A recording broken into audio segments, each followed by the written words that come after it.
Welcome to Local Living Tri-City, your go-to podcast for exploring the vibrant communities of Temecula, Murrieta, and Menifee.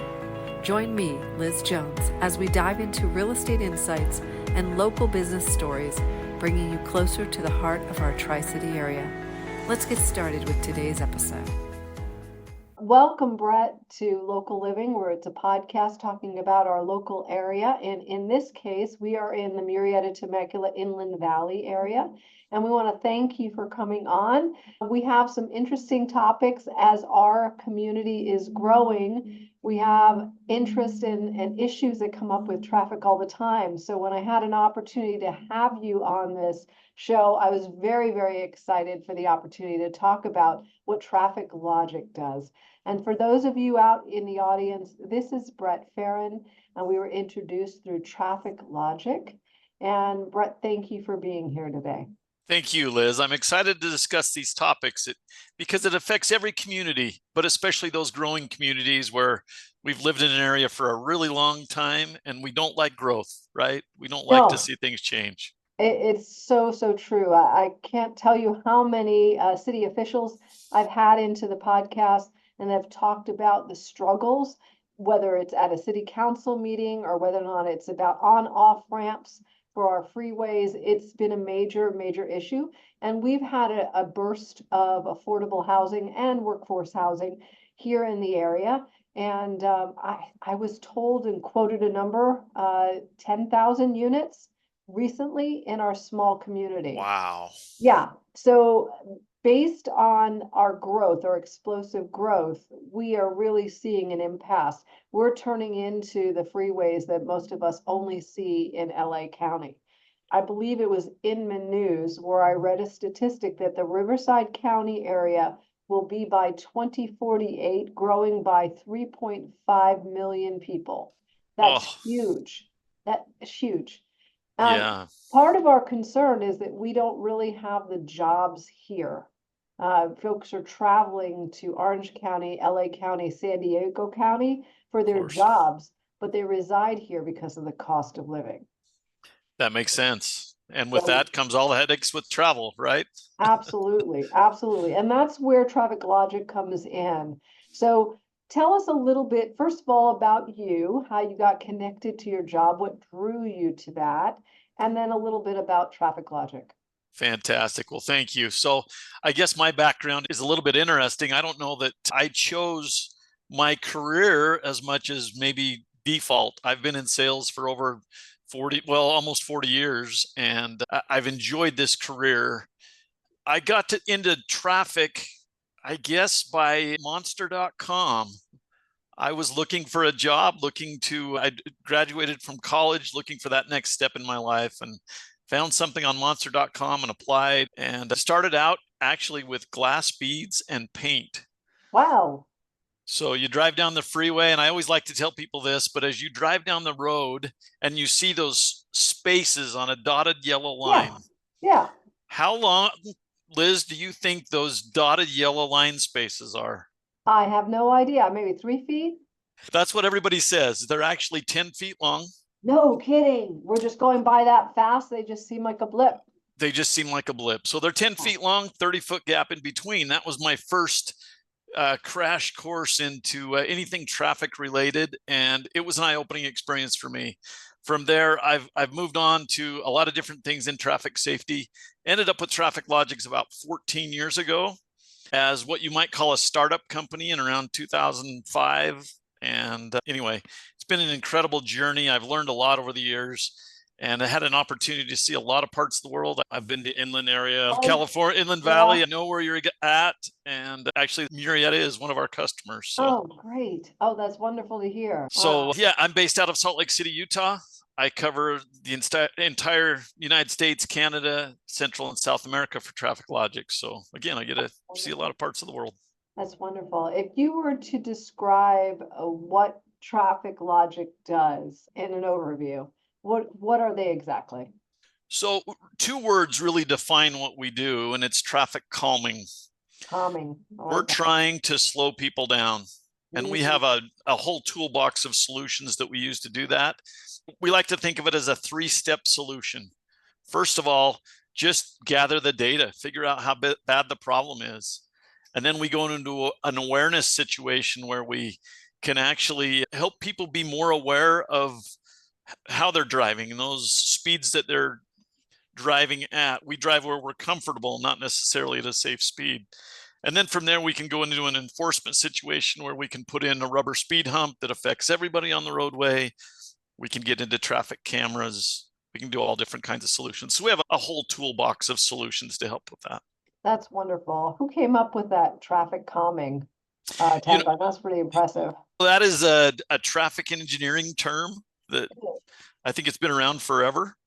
That's awesome. We just don't necessarily know about it unless we're in the traffic calming world. Wow. Well, that's interesting. Well, let's break down those areas, if you will. So data management or data collection. So tell me about the tools, the software that exists either with your company or out there that monitors the traffic, because to the average human being, we're driving down the road, it feels congested, but we really don't know the impact of how many cars are getting off an exit, getting on an exit, etc. Tell me a little bit about data collection.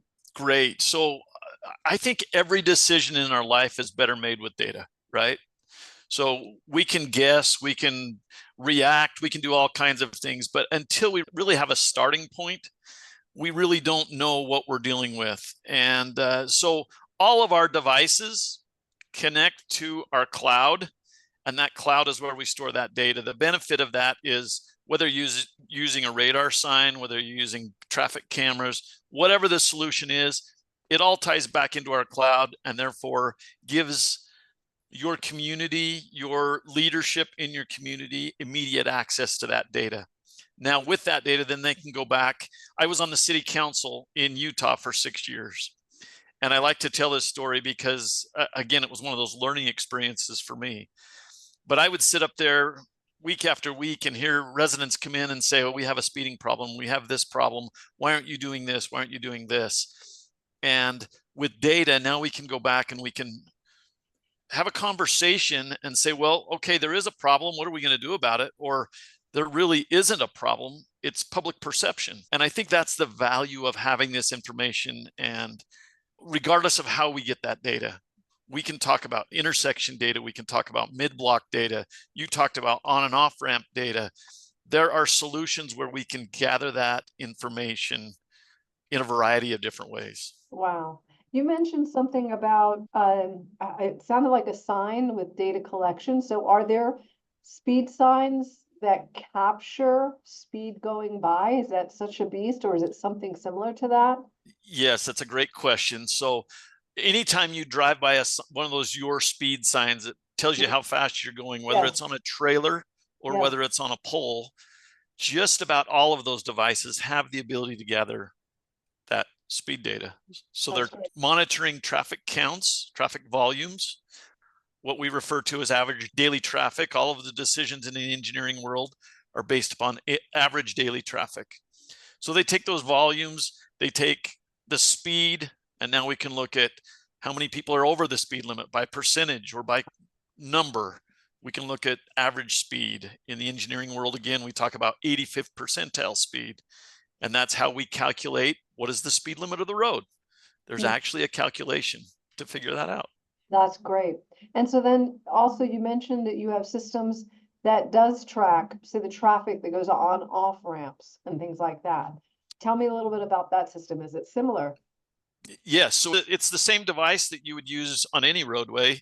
It's just going to be a covert little black box or white box or gray box or whatever, depends on the manufacturer. Ours are black, and you're not even going to know what it is. You're just going to think it's a utility box or something, but it's going to have a radar or a camera or something in there, and it's going to count those vehicles as they come on and off. That's amazing. I had wondered how they do it. I don't know why. I thought that maybe they were tracking our cell phone and GPS, but clearly they're collecting data in a very different way. And so I noticed that you have the data collection. Then what is the other systems that you folks have? Clearly there's signage, and that's speed signage. Tell me also what else Traffic Logic does. Excellent. So we start out again with those covert data collectors, because when we get the real speed of the vehicle, now we can put out the radar signs, And they're also going to gather that information, that data information as the covert black box. The difference is when you see a radar sign and it tells you you're speeding or it's flashing a speed, we react. So we tap the brakes. So now that data is being affected by that sign. And so that's why we go with the black box instead of the blinky lights. I like to start out with that black box and then go to the blinky lights and then compare the data, so we can see how much effect those signs are really having on slowing people down. We do know that they do have an effect, by the way. I'm sure they do. I mean, when I see the red lights, that's what I do. Whoa. Yeah, exactly. And they have little white strobes on them and they can flash different messages, slow down. One of my favorite is actually a smiley face. Is it If really? you're within the speed limit, it'll just display a smiley face. So, Oh, I think that's awesome. That's yeah. awesome. And then you have speed cameras. Okay, tell me about that. Before we get to the speed cameras, I really want to talk about vertical deflection. Okay. Being speed humps Oh, and yes. speed cushions. These are just rubber devices that you put on the roadway that raise the pavement and therefore affect people. Everybody on the roadway has to slow down for those. Yes. They're designed for the specific speed limit, but those are a very effective device, especially in school zones, residential areas, not only for slowing people down, but also for channeling traffic. So if we want to move traffic down a specific road, people will avoid the road where those devices are on. And so a lot of the times it's not just slowing people down, but it's getting them to, it's diversion. Yeah. That makes perfect sense too. We all don't love to go over those devices. Is it safe to say that the taller that these humps are, the more they're trying to slow us down? In other words, they're trying to put more obstacle in our way. Or the lower ones are just, we'll just put it out, see what happens kind of thing? Another great question. So actually the height has a lot to do with it, but more importantly is the length of that device. So if it's a 12-inch little speed bump in a parking lot, that will cause you to slow down more so than if you put in a 30-inch or a 7-foot. So again, they're designed for the specific speed limit. And there's a calculation that we use to know what the accurate length should be for that roadway. The last thing that we would want to do is put in a 12-inch speed bump on a 25-mile-an-hour road where we know we're going to slow people down to 7 or 8 miles per hour. That just frustrates everybody. Absolutely. And we see that happen a lot in different areas across the country. But in reality, any traffic calming device should be designed to only slow us down to what the speed limit is. I love it. I love it. So let's get into speed cameras because that's a very, very hot topic. I'm sure. The National Transportation Association has actually come out with federal ruling that speed cameras are allowed. They are allowed. That's federally. I noticed California is slightly different, right? Or is that right? So, and then they've allowed each state to say, okay, well, federal government's going to recognize this, but it's up to each individual state. So right now there's only a handful of states, California being one of them. I think I'm not even going to guesstimate on the number. I know of about 6 states right now that are actively working on speed cameras. A lot of them are doing test decks, California being a test deck for now. 6 municipalities where they're going to go out and they're going to try this for a little bit and see if this is something they want to continue to work with. Speed cameras were used years ago. I used to drive through Arizona all the time and I'd see signs and cameras, and you go across Canada, they're used all across Canada. Wow. And I think we're going to see more and more of that in the United States. And I think, honestly, this is brought about by COVID. Right. We hate that word. That's a part of our history that we don't want to really talk about anymore. But it really had a major impact on traffic, because what we found is when people stayed home, there wasn't as much traffic on the road. Right. So speeds actually went up, and they went up dramatically. Wow. And so I think a lot of what we're seeing right now is an effort to say, okay, we do have a problem. Now let's address it. Can I ask you a question? Please. So coastal cities, usually where the main population hovers, will you see more customers in those coastal cities versus inland when there's a lot of space and you're not that close to your neighbor? People drive a little slower. Up in Oregon and Bend, Oregon, they drive a little slower. Do you see any kind of correlation to population versus customer? Interestingly enough, no. Yeah, So that's great. what we're really seeing is we're seeing a lot of smaller communities that are actually starting with speed cameras. And Okay. geographically, it really doesn't matter where they're located, but a lot of the smaller cities are starting. We're not seeing that as much with some of the bigger cities.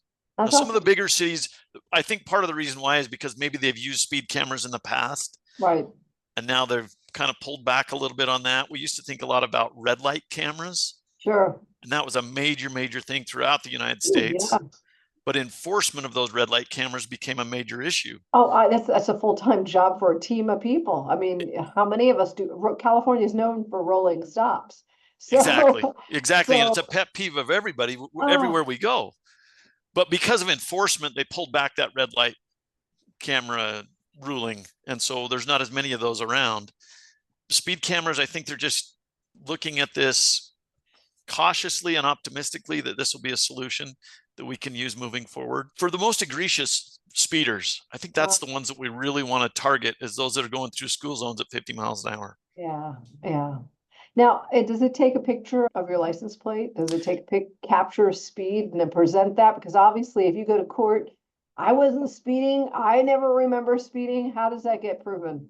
Yes, so that's kind of an in-depth conversation, but yes, we provide a photo with a time, date, and speed stamp on that photo. Wow. And typically it will come back to the registered owner of the vehicle, regardless of who the driver is. Right. The registered owner will be the responsible party. Yeah, that makes sense. So do you find that municipalities are usually your primary customer? Because I know that there's speed cameras or speed signs in our little HOA. We have a 25-mile-an-hour loop, and 4 a.m., I hear people just zooming. And I wonder if it's being caught. Not that I care at 4 a.m., but wonder if it's being caught on camera. And the same thing for stop signs. There's like 6 stop signs getting around this 2-mile loop.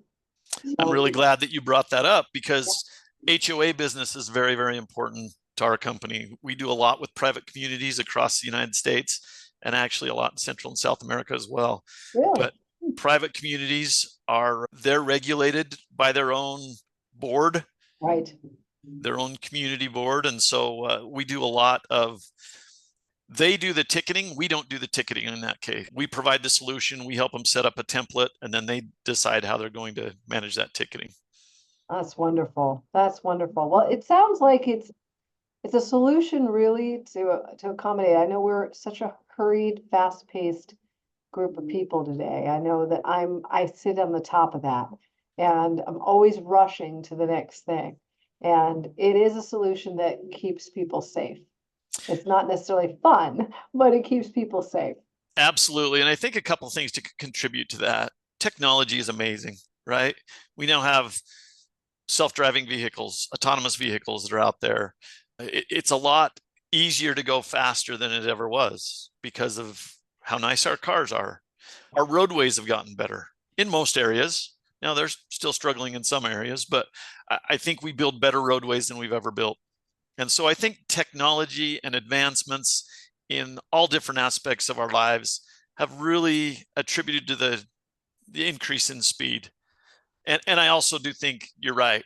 We're a little more fast paced. We're used to eating that fast food. We want to drive through the drive up and get it and move on. Get it, move on. Right, absolutely. And that's with everything in our lives. That is so true. That's so true. Well, do you have any closing statements for our listeners today about Traffic Logic, how to reach you, how to get some more information for their own communities or their own cities? Yes, absolutely. So you can go onto our website at www.trafficlogix.com. There will be all kinds of different products that you can research there if you're interested in any specific project or product.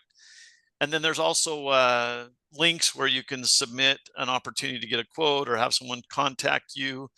From there, all of our sales team will get an email and they'll reach out to individuals in their specific areas.